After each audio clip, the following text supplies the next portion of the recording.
Hello, everyone. Mr. B! What's your secret mission about? It's not my mission, but an idea that came from my good friend, Mr. Bill Gates. Hi, kids. The real, actual, in-person Bill? Bill? He's trying to say that we're big fans, Mr. Gates. It's a strange fact that Bill Gates' hagiographers, PR hacks employed more often than not by large corporations that receive funding from the Bill and Melinda Gates Foundation, consistently depict this drab software developer as a cartoon superhero, using his superpower of being very rich to help save the planet. Behind closed doors on this New York campus, a secret gathering of some of the world's most powerful people. Gates, Buffett, Bloomberg, Winfrey. It was like the Super Friends. In the great hall of the Justice League, there are assembled the world's 4 greatest heroes. But these cartoon-fueled puff pieces reveal more than they know about Gates and the other mega-rich philanthropists they are attempting to idolize. They reveal that the idea of the selfless billionaire do-gooder is a work of fiction so unbelievable it is only fit for Saturday morning cartoon fare. As we have seen in our first 2 explorations of Bill Gates' role as global health kingpin, the seemingly selfless generosity of the Gates family through their eponymous foundation has in fact greatly increased their own wealth, with Bill Gates' personal net worth having doubled in the past decade alone. But the takeover of public health that we have documented in How Bill Gates Monopolized Global Health, and the remarkably brazen push to vaccinate everyone on the planet that we have documented in Bill Gates' Plan to Vaccinate the World, was not, at base, about money. The unimaginable wealth that Gates has accrued is now being used to purchase something much more useful. Control. Control not just of the global health bodies that can coordinate a worldwide vaccination program, or the governments that will mandate such an unprecedented campaign, but control over the global population itself. This is an exploration of Bill Gates and the population control grid. You're tuned into the Corbett Report.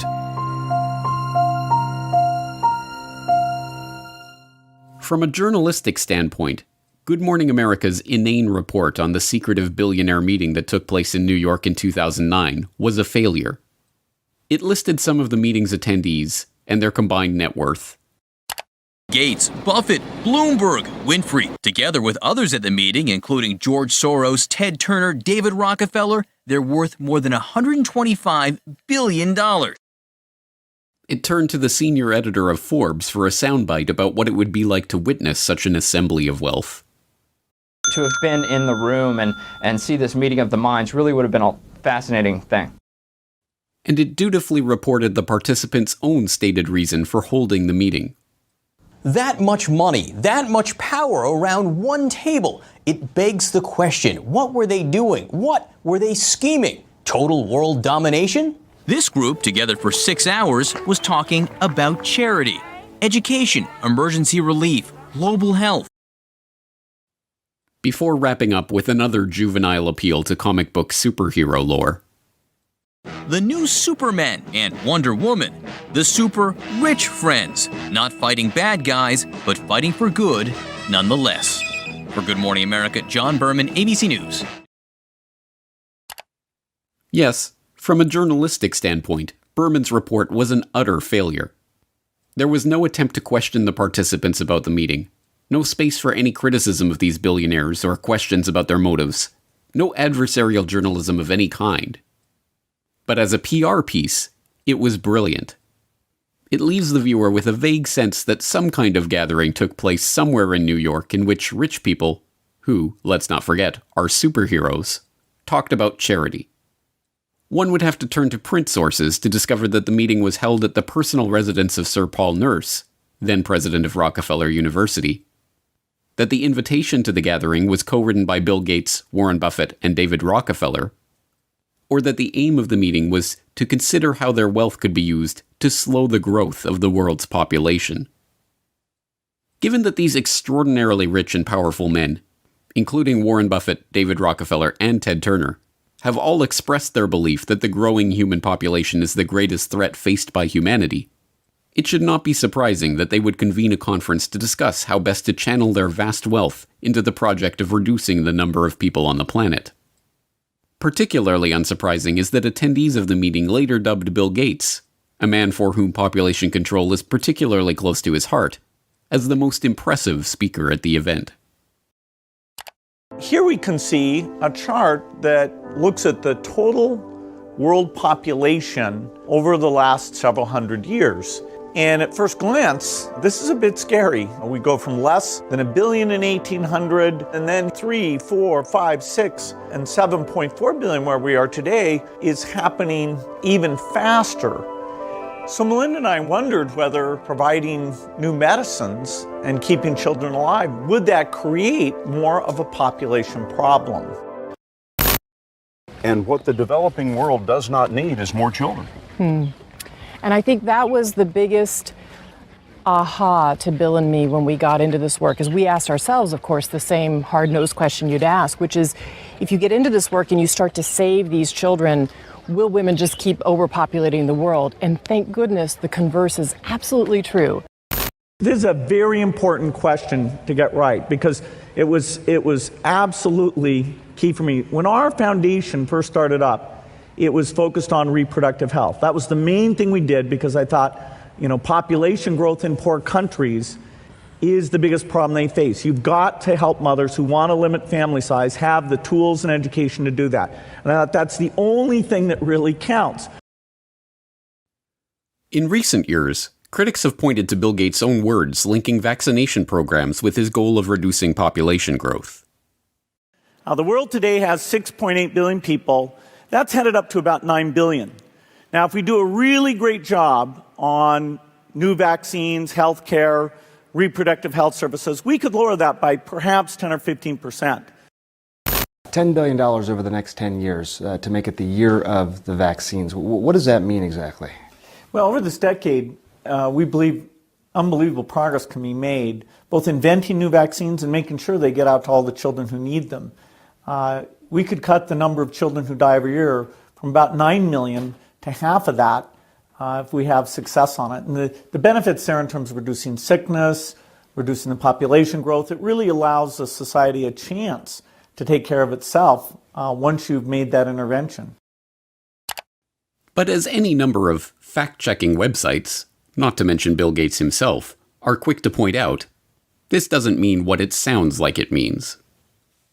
What we found out is that as health improves, families choose to have less children.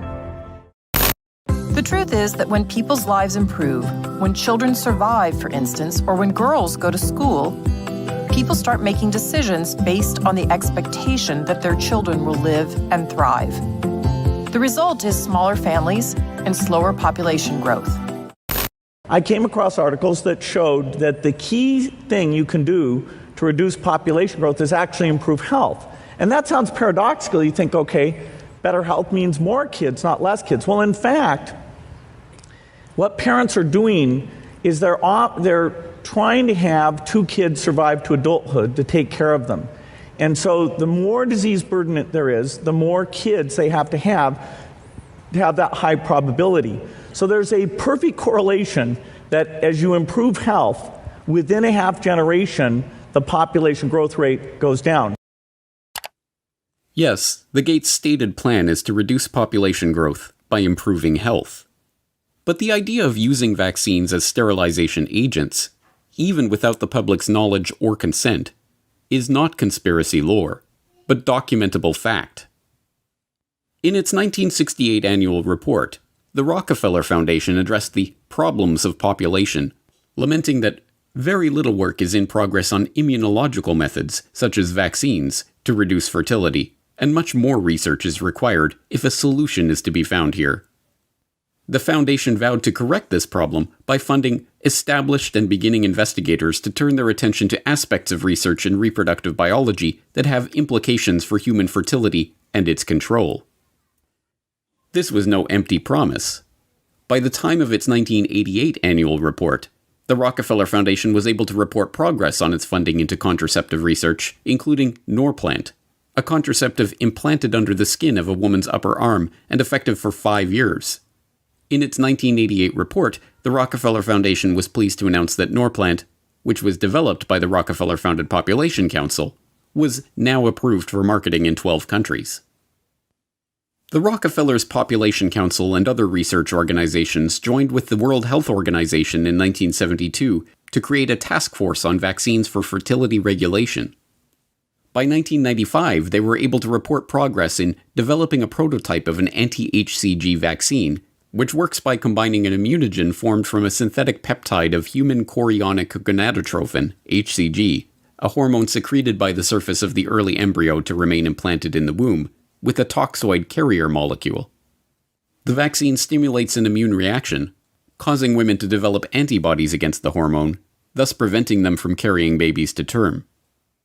But beginning in the 1990s, a series of scandals over WHO-led vaccination programs in the Third World led to allegations that tetanus vaccines in places like the Philippines and Kenya were being laced with HCG in order to implement population control by stealth. The controversy generated by these stories led global institutions to step back from the campaign to champion population control by vaccine. But, as usual, the Bill and Melinda Gates Foundation was there to renew interest, working with the UK government to host a London summit on family planning in 2012, at which the foundation announced their support for funding the research, development, and deployment of injectable contraceptives to the developing world. You heard me talk earlier about Sadie, who I met in Niger. She was traveling 15 kilometers to get an injection. But let's ask ourselves, what if she didn't have to travel to that clinic? If we put it in her perspective, how can we keep her in her village to get the contraceptive she wants? Well, Pfizer is testing a new form of depot. The injection that she goes 15 kilometers to get, they're now putting it in a new form, a new device that can be given. It's very, very small. It's called Uniject. I think it's going to be pictured here. It's a high-quality product. It's effective. It's safe. It's tiny, as you can see. And it can be put in a healthcare worker's kit to give to the woman at the village level.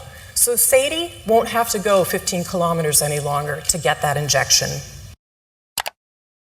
But the Gates were not content to stop there. In 2014, it was announced that Microchips Biotech Inc., a company in Lexington, Massachusetts, had developed a new form of birth control. A wireless implant that can be turned on and off with a remote control and that is designed to last up to 16 years.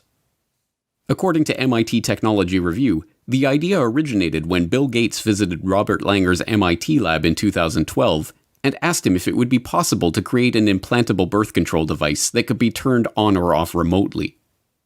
Langer referred Gates to the controlled release microchip technology he had invented and licensed to Microchips Biotechnology, and the Gates Foundation granted $20 million to the firm to develop the implants.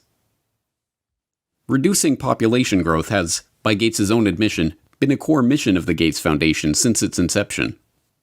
But in order to really understand what Gates means by population control, we have to look beyond the concept of controlling population size.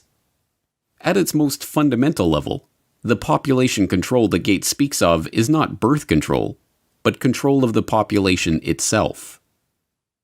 In order to understand the broader population control agenda and how it ties into the Gates Foundation's plans, we have to look at a puzzling development that took place in 2017. In that year, Gavi, the Gates-founded and funded alliance that partners the Gates Foundation, the World Health Organization, and the World Bank with vaccine manufacturers to help ensure healthy markets for vaccines, took a strange pivot away from its core mission of vaccinating every child on the planet to providing every child with a digital biometric identity. The idea was first floated by Gavi CEO Seth Berkley in a Nature article that year, Immunization Needs a Technology Boost, where he states that the goal of 100% immunization will not be reached without secure digital identification systems that can store a child's medical history.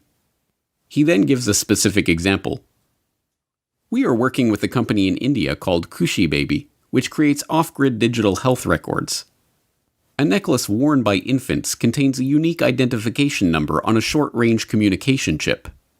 Community health workers can scan the chip using a mobile phone, enabling them to update a child's digital record even in remote areas with little phone coverage. This sudden interest in digital identity was no mere passing fancy for the Vaccine Alliance.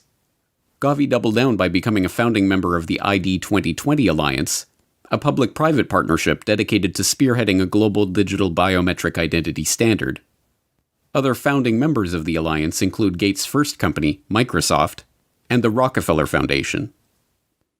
In 2018, Gavi issued a call for innovation in digital technologies for finding, identifying, and registering the most vulnerable children. The call specifically requested technologies for capturing, storing, and enrolling the biometric details of infants on rugged biometric devices.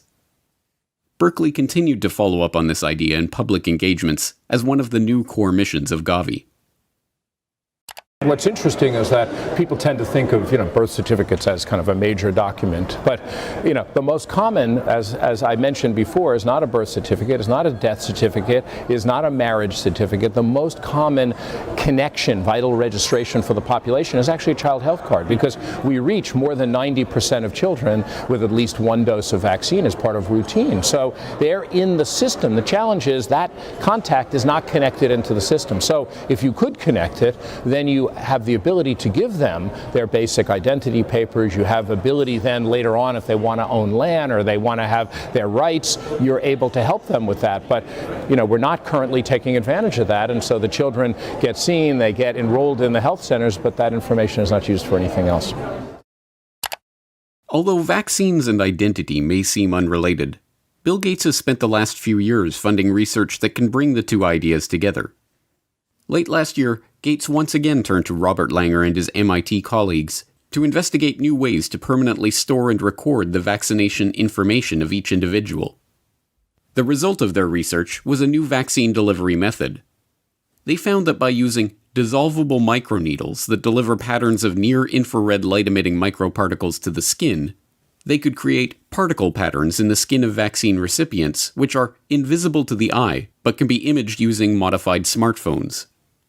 Rice University describes the quantum dot tags left behind by the microneedles as something like a barcode tattoo. So who was behind this development? As lead researcher Kevin McHugh explains, the Bill and Melinda Gates Foundation came to us and said, "Hey, we have a real problem, knowing who's vaccinated." So our idea was to put the record on the person. This way, later on, people can scan over the area to see what vaccines have been administered and give only the ones still needed. The microparticles that form the fluorescent quantum dot tags are delivered along with the vaccine, but they cannot be delivered by a traditional syringe. Instead, they must be delivered by a patch of microneedles made from a mixture of dissolvable sugar and a polymer called PVA, as well as the quantum dot dye in the vaccine.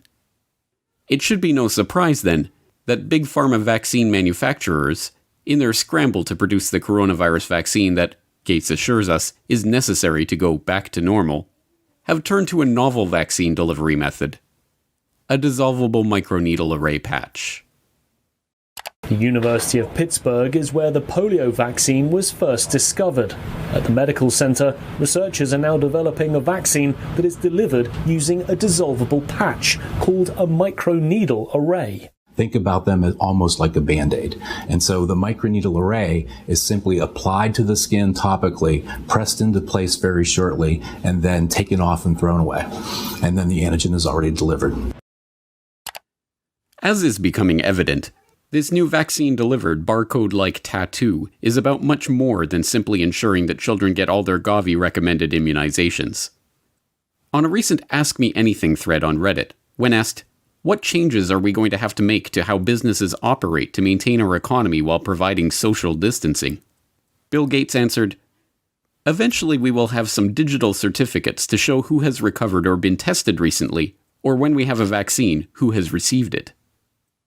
In his answer, Gates fails to mention that he has himself been instrumental in kickstarting and funding the research into the very type of digital certificates for vaccination that he is speaking about, or that these digital certificates, likely, at first, to be a digital marker linked to a biometric ID, could very well one day take the form of vaccine-implanted quantum dot tattoos. But, as in so many other aspects of the unfolding crisis, Gates' unscientific pronouncement that we will need digital certificates to prove our immunity in the new normal of the post-coronavirus world. Eventually, what we'll have to have is certificates of who's a recovered person, who's a vaccinated person, is now being implemented by a number of governments. It is now being reported that OnFido, a tech startup specializing in AI-based biometric ID verification, is in talks with the British government to provide the type of digital certification Gates mentioned, dubbed an immunity passport.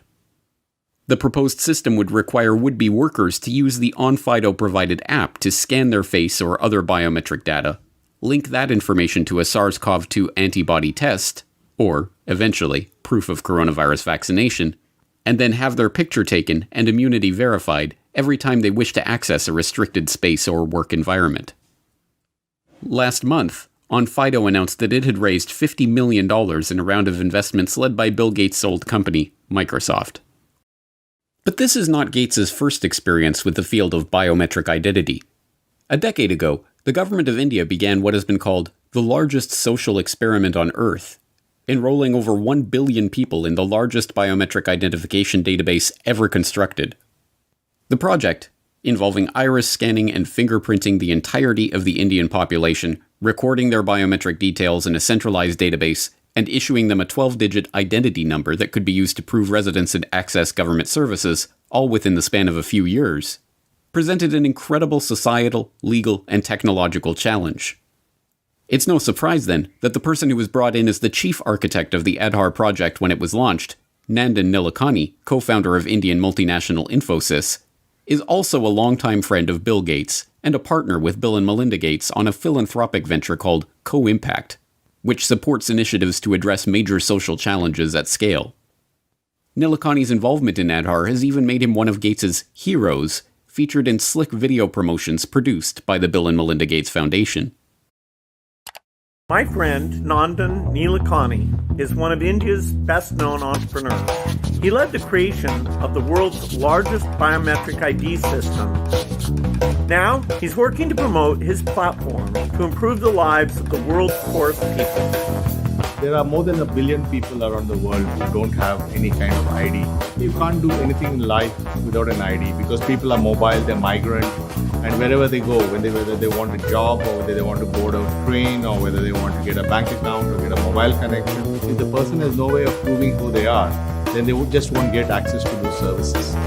So the challenge we had was, how do we give 1 billion people, many of whom don't have birth certificates, how do we give them ID? And Gates has personally praised the Aadhaar scheme as a huge asset for India. Well, Aadhaar is a huge asset for India. It was designed very well. The fact that you can make digital payments so easily, you can open a bank account. India is a leader in that. Our foundation, worked with the Reserve Bank. Nandan Nilekani and a group of people that he pulled together did a great job. But Gates is not merely an arm's-length admirer of the Aadhaar experiment. He is not only personally connected to its chief architect, he is also connected to one of the key companies that spearheaded the technology that underlies the project's biometric database. The company that provides the iris recognition technology at the core of the Aadhaar system, IDEMIA, also provides facial recognition systems for the Chinese government and is currently developing digital driver's licenses for use in the United States. IDEMIA even created the Cushy Baby identification necklaces with embedded microchips that Gavi CEO Seth Berkley touted in his Nature article. Unsurprisingly, the company receives support from the Bill and Melinda Gates Foundation through its involvement in the GSMA Inclusive Tech Lab. And now, Gates is funding a scheme to retool Aadhaar for a global rollout. In 2014, the World Bank created a multi-sector working group to launch the Identification for Development Initiative, or ID4D, which aims to support progress toward identification systems using 21st century solutions. The World Bank cites Goal 16.9 of the UN Agenda 2030 Sustainable Development Goals, vowing to provide legal identity for all, including birth registration, in the next 10 years, as the basis for its initiative. But ID4D was little more than a pipe dream until 2016, when the Bill and Melinda Gates Foundation provided catalytic contributions to launch the ID4D Multi-Donor Trust Fund, which enticed the UK, French, and Australian governments, along with the Omidyar network, into a partnership aiming to shape global approaches and a shared vision on identification. Unsurprisingly, this World Bank ID4D initiative includes Nandar Nilekani, Gates' partner and the chief architect of Aadhaar, on its advisory council, and Gates has said that he is funding the World Bank to take this Aadhaar approach to other countries. This headlong rush to capture the biometric details and assign digital identification to every person on Earth is sold to the public under the guise of financial inclusion. The poorest people on the planet have trouble accessing financial services and receiving government aid because they don't have official government identification papers. In this formulation, being issued a government ID, having one's biometric details registered, tracked, and databased by the government, is a human right that must be secured. It should be no surprise by this point that this human right also has direct benefits for big business and for the entities that are looking to exert greater control over the human population. Gates provided insight into the real purpose of this identification control grid in a speech at the Financial Inclusion Forum hosted by the US Treasury in 2015. Every country really needs to look through these KYC, Know Your Customer rules, to make sure that customers are able to prove who they are. But of course, in many countries, you don't have any type of ID system. And the lack of an ID system is a problem, not just for the payment system, but also for voting and health and education and taxation. And so it's a wonderful thing to go in and create a broad identification system. Again, India is a very interesting example of this, where the Aadhaar system, which is a 12-digit identifier that's correlated to biometric measures, is becoming pervasive throughout the country and will be the foundation for how we bring this low-cost switch to every mobile phone user in India. The same type of thing is happening now in Pakistan, and there's early beginnings of creating these ID programs in Africa as well.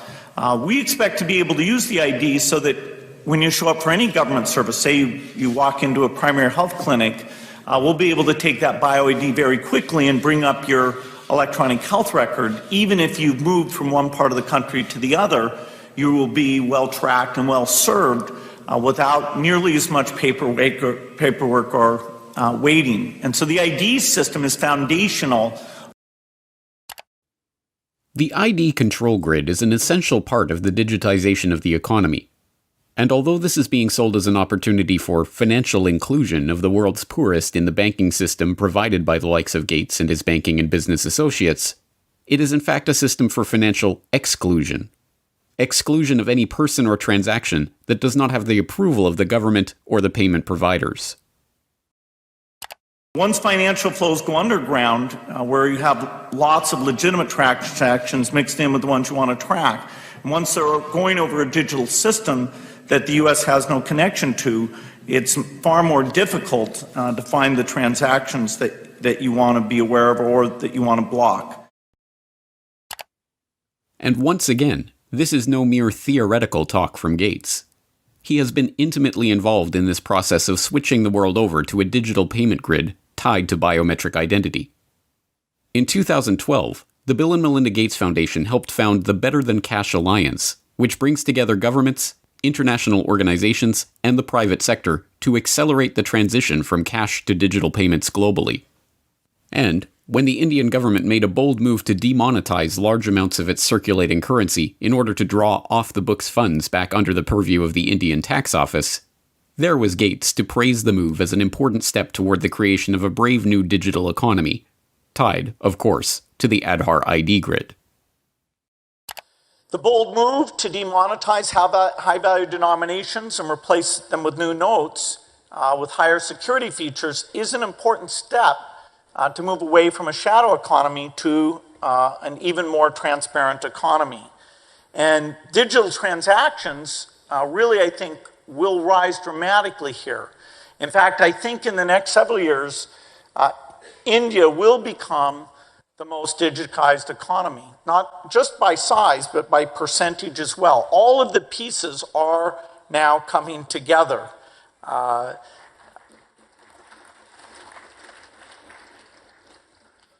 One piece of this that we've enjoyed consulting with the government on making sure it comes together in the right way is the pending rollout of payment banks. This, for the first time, really will mean that you have full currency capability on those digital phones. Once you have that digital infrastructure, the whole way you think about government benefits can be done differently.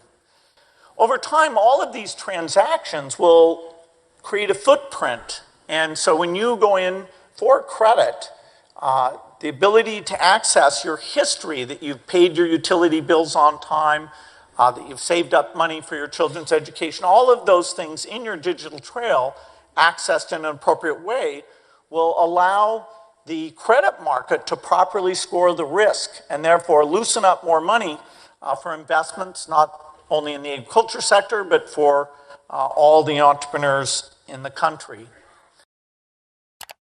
The different parts of this population control grid fit together like pieces of a jigsaw puzzle. The vaccination drive ties into the biometric identity drive, which ties into the cashless society drive. In Gates's vision, everyone will receive the government-mandated vaccinations, and everyone will have their biometric details recorded in nationally administered, globally integrated digital IDs. These digital identities will be tied to all of our actions and transactions, and, if and when they are deemed illegal, they will simply be shut off by the government, or even the payment providers themselves. The Indian experiment in pioneering this biometric digital economy, an experiment with which Gates has been so intimately involved, also provides a perfect example of just how such a system will be abused. In January 2018, a report in the Tribune revealed that all of the details, including the name, address, postal code, photo, phone number, and email of all billion-plus Aadhaar-registered Indians, was available for purchase on WhatsApp for 500 rupees, or about $7.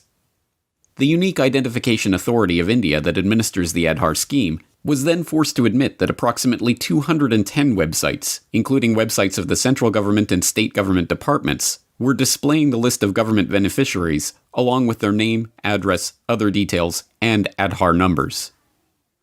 Even more worryingly, newly obtained documents show that the Indian government is integrating Aadhaar-collected data to create a 360-degree database that will automatically track when a citizen moves between cities or buys new property, and integrate that data into a real-time geospatial database built by the country's space agency, ISRO. Only the most willfully obtuse could claim to be unable to see the nightmarish implications for this type of all-seeing, all-pervasive society, where every transaction and every movement of every citizen is monitored, analyzed, and databased in real time by the government. And Bill Gates is one of those willfully obtuse people. A current debate that's on in India and globally as well around data. Now, you've been an advocate of Aadhaar. You've supported it, you've defended it. And I think that the questions arise not on whether it's a good idea or not, but whether it should be made mandatory for every citizen, for every service possible, because it was envisaged as people accessing government subsidy using the Aadhaar card to avoid duplication and leakages. The question then is that India today is still grappling with putting in place a privacy framework, a privacy regulation, a data protection regulation. In that context, then, does it make sense, even though the matter is in court today, to link Aadhaar to every possible service? Well, Aadhaar is just something that avoids you pretending to be somebody else. That, you can have,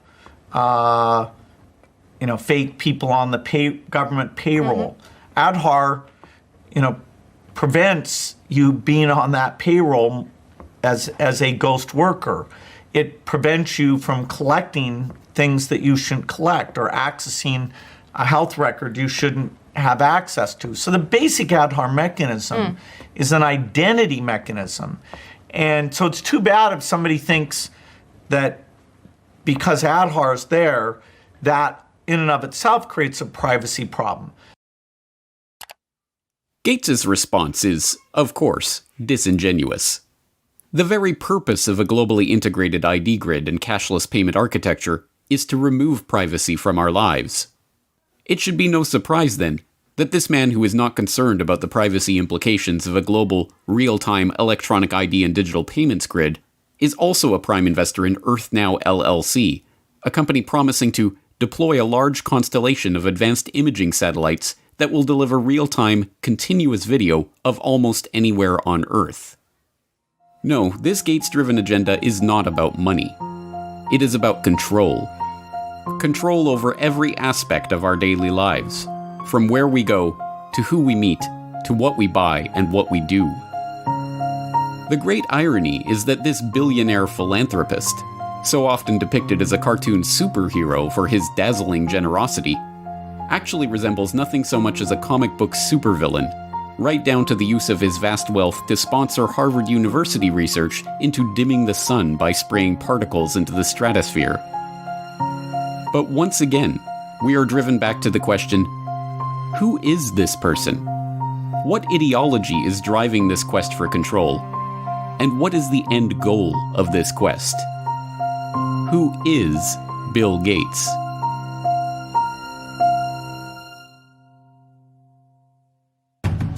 Next time on the Corbett Report. Are you a business genius too? Well, I wouldn't say genius. 900 people get on the plane Monday morning and they all go down to try to help Bill Gates. Every corner we've turned in the field of global health, we've found that the Rockefellers were already there and have been there for years. But that's called the death panel, and you're not supposed to have that discussion. Meet Bill Gates.